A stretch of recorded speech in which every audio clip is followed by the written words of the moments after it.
The debate में आपका स्वागत है। तो आज हम बात करने वाले हैं कहानी mirror warning the brother across time के बारे में और उसके एक बहुत ही सेंट्रल तनाव पर।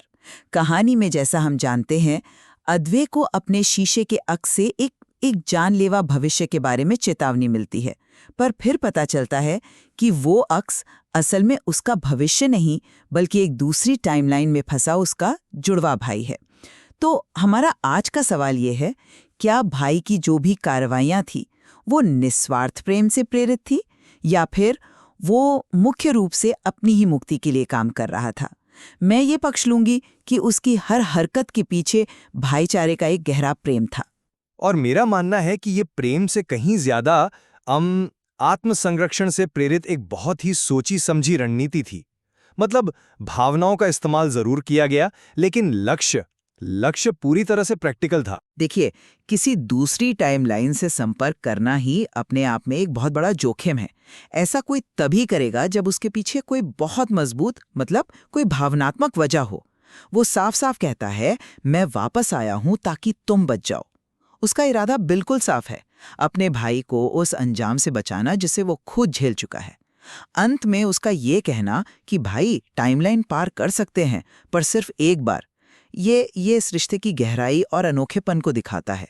हाँ, अद्वै के बचने से वो भी आजाद हुआ, लेकिन ये एक सुखद नतीजा था, असल मकसद नहीं। हाँ, मैं आपकी बात समझता हूँ, लेकिन क्या हम उसके शब्दों को इतनी आसानी से मान सकते हैं? वो एक और बहुत जरूरी बात कहता है, तुम मर जाते तो मैं हमेशा फंसा रहता। ये तो सीधा सीधा लेन देन लगता है। नहीं, ये एक शर्त है। मतलब अद्वै का जिंदा रहना उसकी अपनी आजादी की चाबी है। उसकी हर चेतावनी, हर निर्देश, वो एक शतरंज के खिलाड़ी की चालें लगती हैं, जिसका एंड गेम सिर्फ और सिर्फ खुद को उस शीशे की कैद से छुड़ाना है। अच्छा, अगर उसका मकसद सिर्फ खुद को बचाना था, तो एक सवाल उठता है, वो अंत में अपनी असली पहचान क्यों बताता? वो तो अद्वै को आखिर तक यही यकीन दिला सकता था कि वो उसका भविष्य का रूप है। एक खोए हुए भाई के तौर पर अपनी पहचान जाहिर करने में एक भावनात्मक जोखिम था। ये दिखाता है कि उसके लिए उस रिश्ते को स्वीकार करना अपनी सुरक्षा से कहीं ज्यादा जरूरी था। लेकिन जरा उस खुलासे का वक्त तो देखिए। वो ये सच तब बताता है जब अद्वै बिल्कुल टूट चुका है, हताश है और उसे किसी पर भरोसा नहीं है। उस नाजुक पल में मैं तुम्हारा भाई हूं कहना, क्या ये विश्वास जीतने और उसे मनोवैज्ञानिक रूप से काबू करने का सबसे असरदार तरीका नहीं था? ये एक ऐसा भावनात्मक दांव था जिसका मकसद सिर्फ ये सुनिश्चित करना था कि अद्वै उसकी आखिरी और सबसे जरूरी बात, छत की ओर भागने वाली बात, मान ले। ये भावनाओं का एक बहुत ही चालाकी से किया गया इस्तेमाल था। चलिए, आपकी बात मान भी लें, तो कहानी के अंत में शीशे पर लिखे उस संदेश का क्या, यू सेव्ड मी टू, ये तो साफ साफ एक आभार है, एक शुक्रिया। वो मान रहा है कि अद्वै ने उसे बचाया है, ना कि उसने खुद को अपनी होशियारी से बचाया। ये तो उसके निस्वार्थ इरादे को और पक्का करता है ना? मैं उस संदेश को एक अलग तरह से पढ़ता हूं। मेरे लिए वो आभार नहीं बल्कि एक तरह की स्वीकारोक्ति है कि ये मिशन हमेशा से दो तरफा था। शुक्रिया से ज्यादा ये एक तरह का हिसाब बराबर होने जैसा लगता है। वो कह रहा है, हाँ तुमने मुझे बचाया, ठीक वैसे ही जैसे मैंने तुम्हें बचाया। यह इस बात की पुष्टि करता है कि दोनों का बचना एक दूसरे पर पूरी तरह से निर्भर था।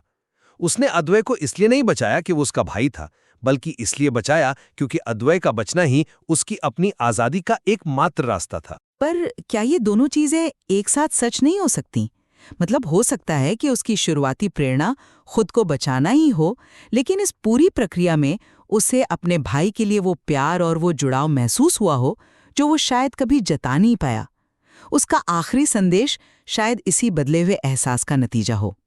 ये एक दिलचस्प संभावना है और शायद मानवीय भी। लेकिन कहानी में जो सबूत हैं वो एक ठंडे दिमाग वाले रणनीतिकार की तरफ ज्यादा इशारा करते हैं। हर चेतावनी, हर निर्देश, सब कुछ इतना सटीक और समय पर है, इसमें भावनाओं की वजह से होने वाली गलती की कोई गुंजाइश नहीं दिखती। ये किसी भावुक भाई के बेचैन कदम नहीं, बल्कि किसी ऐसे व्यक्ति की चालें लगती हैं जिसने हर परिणाम को पहले से सोच रखा है। मेरे लिए तो ये कहानी उस असाधारण बंधन को दर्शाती है जो समय और आयामों से भी परे है। भाई के कामों में भले ही आत्महित की एक परत हो, लेकिन उसका मूल आधार त्याग और प्रेम ही था। वो एक ऐसा नायक है जिसने अपने भाई के लिए सब कुछ दांव पर लगा दिया। और मेरे नज़रिए से ये कहानी अस्तित्व के लिए एक बहुत ही जटिल संघर्ष की है, जहां पारिवारिक संबंधों का उपयोग एक मजबूत हथियार के तौर पर किया जाता है।